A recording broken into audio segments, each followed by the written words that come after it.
practice called Blessed Purgatory, and it's about purgation or purification in order to see God. I want to begin by sharing some remarks that I made in a letter sent to a few friends right after my first 3-month Vipassana retreat, which was my beginning work with this practice. After I made some other glowing and ecstatic remarks, I said, quote, "The deep yearning to die into the ultimate that has undergirded my whole life, even when I was farthest from truth, is at white heat in me. But let there be no mistake.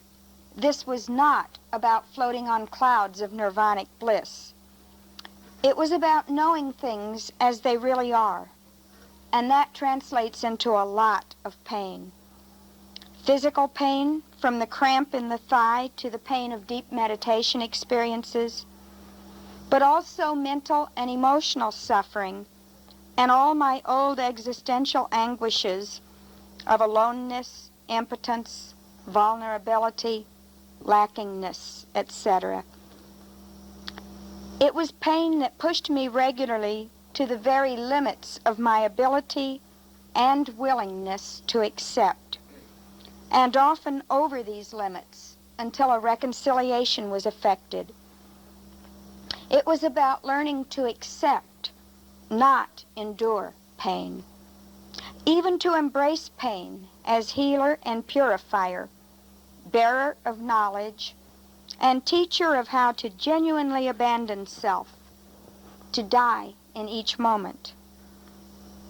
And there, paradoxically, in the midst of searing self-knowledge and agonizing pain, I was often flooded with peace, joy, contentment, gratitude, and even humor, for it reaches a point where it would be intolerable were one not able to laugh at one's own petty silliness. The name of that place is Blessed Purgatory." Close quote. So welcome to Purgatory, for that's where you have arrived and are spending this week. Purgatory isn't talked about very much more in Christian circles. But do you remember when we were told that even though we hadn't turned our backs on God enough to deserve the hell of utter cut-offness from God, still most of us die with too many impurities for it to be possible to see God? Purgatory was how this dross was cleaned off, and was a very drastic purging of all that clung to us that was not of God. Nobody actually defined where and what the existence of purgatory was, and saints have called this life on earth purgatory. Buddhist teachings see the necessary purgation as occurring across different lifetimes. Christian saints who consciously plunged themselves into purgatory while still in this life wrote of how the soul, recognizing its unreadiness for union with God, would eagerly embrace this crucible and delight while suffering, for one's eyes were on the end for which one was suffering. This week, you are invited to taste that paradoxical combination of joy and suffering in the particular form that your own experience of purgatory takes. Some might find it disturbing that in Buddhist thought we look to many, many lifetimes of purification before reaching the final goal. However, this is not so different from the Christian teaching on purgatory. Purgatory is seen as some sort of state or place or existence where the purifying that still needs to be done after this lifetime will occur. Clearly, purgatory can be seen as a lifetime, or possibly a number of lifetimes, between this particular lifetime and the final coming to know God fully, to being in the inner life of God. Where purgatory may take place is not at all clearly defined. And remember, mystics have referred to this life on earth as purgatory. The Buddhist teachings say that from all the possible realms of existence in their cosmology, the human one is the best place for this work, for it has just the right mixture of pleasure and pain. Not too much pleasure, as in the heavens, and not too little pleasure, as in the lower realms. Both traditions, Christian and Buddhist, agree in teaching that if this life ends without sufficient purity to die into God or Nibbana, one must continue to have experiences that will produce this purification. Across the history of the Christian Church, some of its brilliant minds and its deep mystics have held that the process of purgatory could be seen as a series of lives, with one able to draw nearer and nearer to God over them, according to one's spiritual work and one's willingness to be purified by that greater wisdom that guides our spiritual practice. The tradition from which Vipassana practice comes, Theravadan Buddhism, understands the purgative process that's needed in a way about identical to that of St. John of the Cross. John says that those who choose the purgation of which he writes are in effect doing in this life the purgatory they would otherwise have to endure later, and that the soul's imperfections are the fuel which feeds the suffering. Our Buddhist friends say that eventually we all will have to undergo this purification, and that this meditation practice is a finely honed tool for accomplishing it. We can go home to Nibbana or God only when completely rid of all that defiles and torments the mind, down to the most minute latent tendencies. The burning out of these kilesas, as they are called in Buddhist practice, is the same as St. John's burning out of the imperfections left after voluntary sin has been abandoned. St. John of the Cross explains the purgation as the inflow of God into the soul, which purges it of its habitual ignorances and imperfections, natural and spiritual, and which prepares the soul for the union with God through love by both purging and illumining it. Both John and the Buddhist writings emphasize the importance of basic morality and the development of virtues as preparation for meditation. The Buddhist writings mention that if we are engaged in any gross form of immorality, killing, stealing, sexual misconduct, lying, or using intoxicants, then we are unlikely to be able to concentrate the mind. Our mind will continually be drawn to recall misdeeds and obsess about them, or we will be in unfocused turmoil.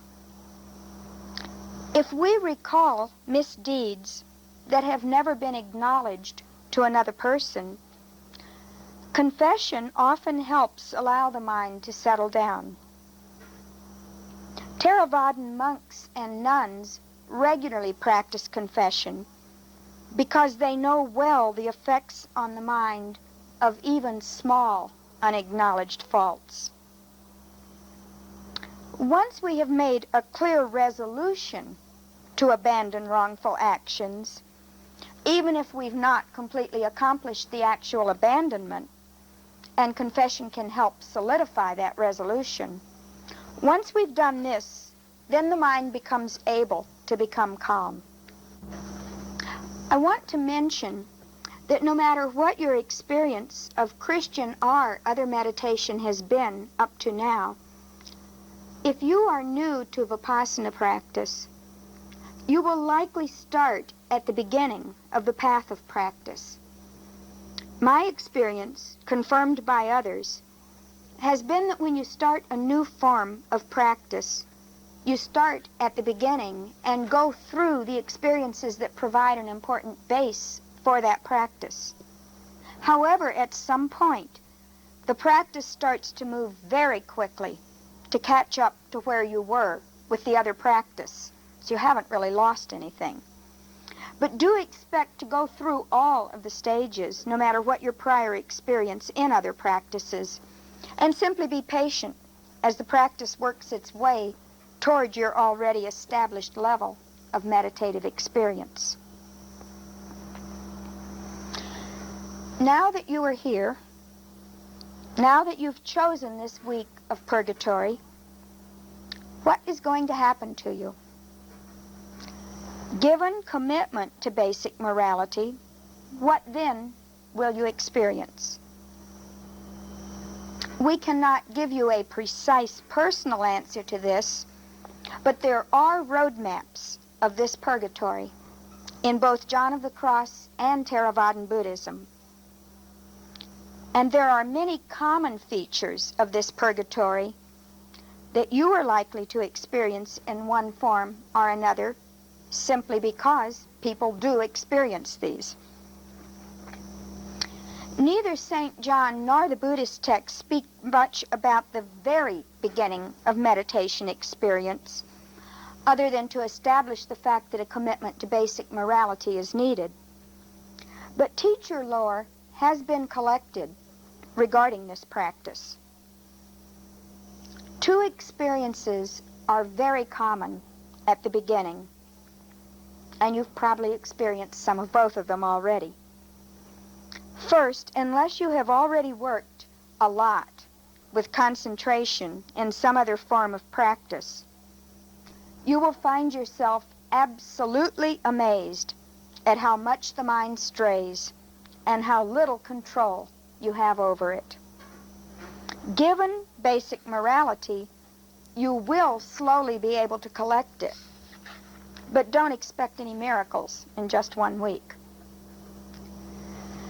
The second usual experience is that of hot spots in your body where you carry habitual tension. The common locations are neck, shoulder, upper, and lower back. The good news about this is that once this buildup of habitual tension has worked its way out in your sitting, it won't build up a lot again if you sit regularly every day. This helps to keep it clear. Ordinarily, we go through our day adding to that backlog, packing away more habitual tension in our bodies. Regular meditation helps prevent that.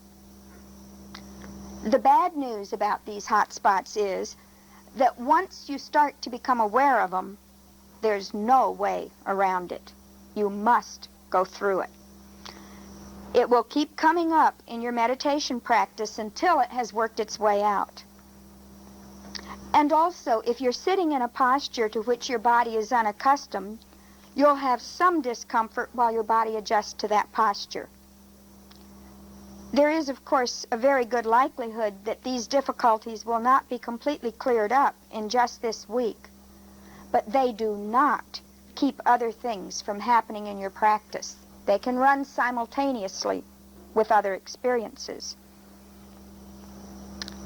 The unruliness of the mind and the presence of tension knots in the body are things that are hidden from our everyday vision that this practice uncovers and makes us aware of. This practice will go on to uncover very much more. It will manifest what is hidden, uncover what is covered, open what is closed, untie what is knotted. In short, it will reveal yourself to you. And it will also eventually reveal to you much that is beyond yourself, up to the experience of God or Nibbana.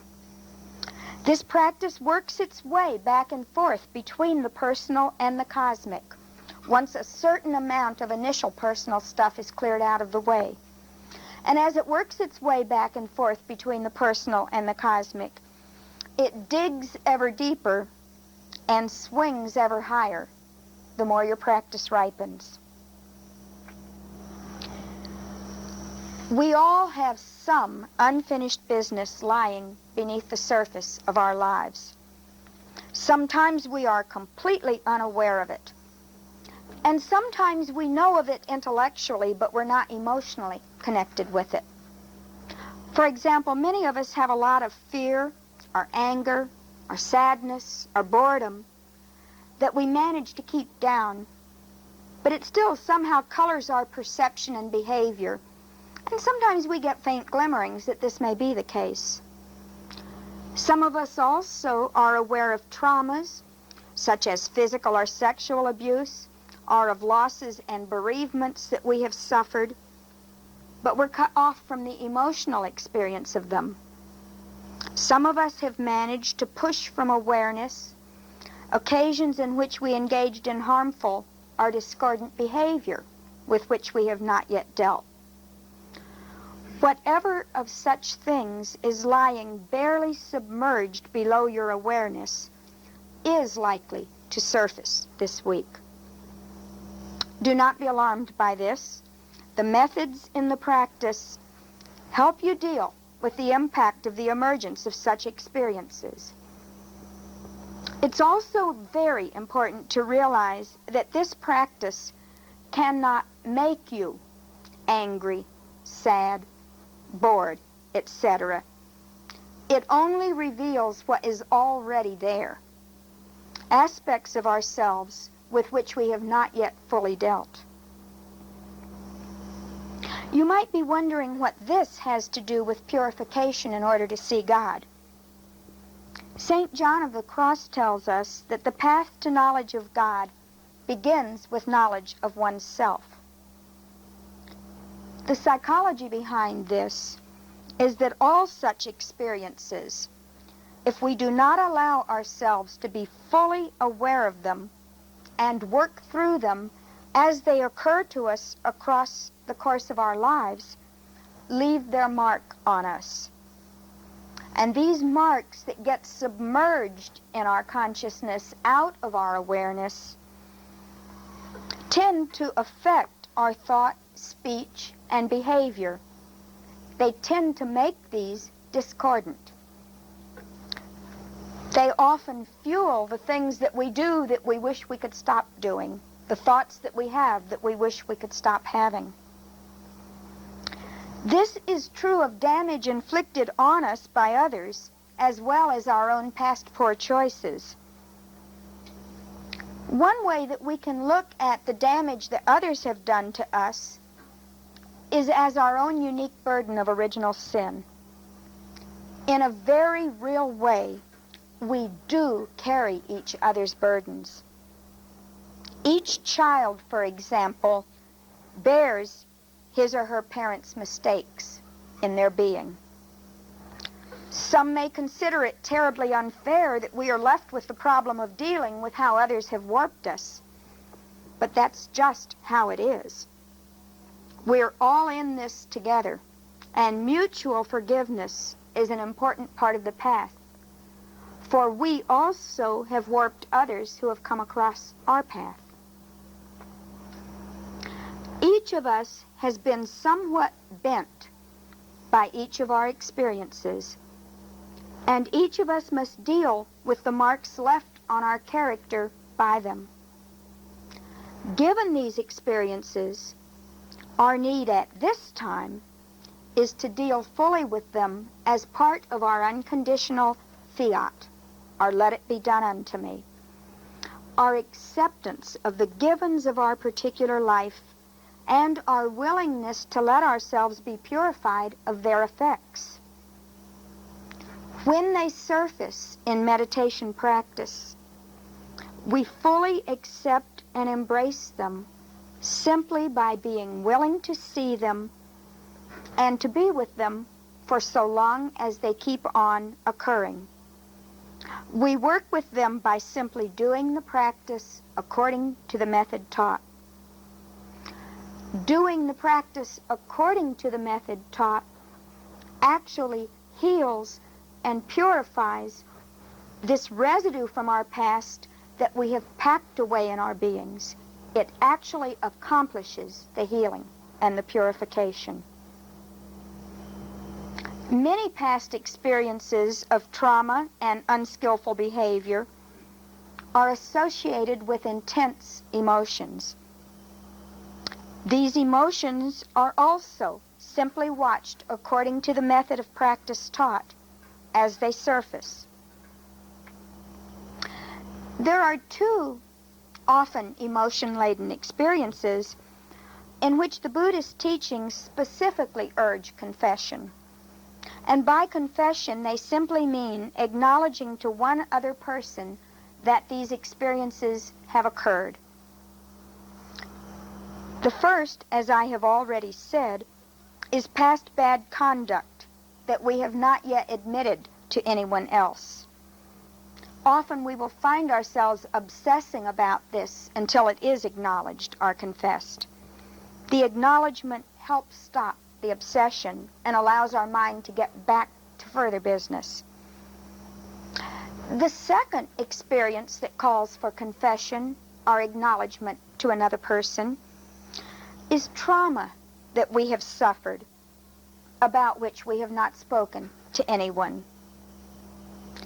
Typically, these come with very intense emotional reactions, and very often people are quite ashamed to acknowledge trauma that has occurred to them. We find that women who have been beaten by their husbands, people who suffered sexual abuse as children, bear a burden of shame in themselves that makes them reluctant to acknowledge this to someone else. But in both these kinds of cases and in cases involving our own past poor conduct, exteriorizing our awareness by telling another person about them helps move us along the process of being purified of their effects on us. Over the course of practice, we get more and more deeply into increasingly subtle unfinished business that's buried within. As each layer or level is dealt with, we become ready to be open to even more hidden, subtler things that need purification. From St. John of the Cross, speaking of the flame of God's love, we have, "Now with the light and heat of this divine fire, one sees and feels these weaknesses and miseries which previously resided within, hidden and unfelt. Just as the dampness of the log of wood was unknown until the fire being applied to it made it sweat and smoke and sputter. And this is what the flame does to the imperfect soul." As I mentioned earlier, interspersed with such self-knowledge come increasingly cosmic experiences that often also deepen and become more intense. On the personal side, in addition to traumas, past sins, and losses, we also generally find other memories surfacing. And we start to see some regular patterns in our behavior that we had not seen before. Typically, all of these kinds of experiences, which continue across the course of practice, start to occur even before concentration is strongly developed. Also, very often, even in early practice, we find periods of deep peace and contentment. That too can start very early. I want to talk a little bit about pain at this point.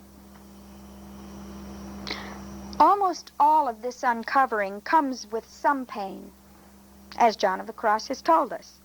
Often this is both physical and emotional pain. St. John explains, "There are two reasons why this divine wisdom is not only night and darkness for the soul, but also affliction and torment. First, because of the height of divine wisdom, which exceeds the capacity of the soul. Second, because of the soul's baseness and impurity, and on this account it is painful, afflictive, and also dark for the soul. On my first retreat, I became able to map places in my body related to specific unresolved issues. It is as if everything unfinished about us has actually ingrained itself within the body in some way. And this is dug out or shaken loose by the meditation practice. If we can be open to our pain, which is the burning fire of purgatory, we will come to appreciate it as teacher and healer. Pain is truly a great compassion. It is a sign. It alerts us to the fact that something is wrong. Those rare children who are born without any sensitivity to physical pain typically have very maimed bodies from early in life. They might leave a hand in a burning stove flame without feeling anything, and parental monitoring of a child can go just so far. So we can be grateful for our pain as a signal that something is wrong. In modern Western culture, we tend so often to see the pain itself as the problem, and then we jump into trying to relieve the pain without understanding what caused it. As one commercial puts it, when you haven't got time for the pain, take so-and-so. Well, eventually, we will have to have time for the pain. If nothing else, we all become ill, we all age, and we will all die. Now is a good Kairos time to come to terms with pain. We can start to see our pain as an invitation to growth and healing, and also as a signal that these blessings are taking place. So in this practice, we are patient with pain. We let its cause reveal itself. We let a healing process occur. If we run away from the pain, the healing can't occur. Running away from it, failing to deal with it earlier, when the issues that surface now were current in our lives, is why it is now with us. Of course, often we didn't deal with things before. We were too young, too immature, too vulnerable, too something. But we also easily turn our backs on whatever is physically painful, emotionally uncomfortable, embarrassing, distressful, or hard on vanity. Philosopher Nietzsche said, "Memory says I did it. Vanity says I could never have done it. And vanity wins every time." In this practice, we don't let vanity have the final word, nor do we let fear, shame, or anything else that makes us want to pull back and shrink away from a particular experience.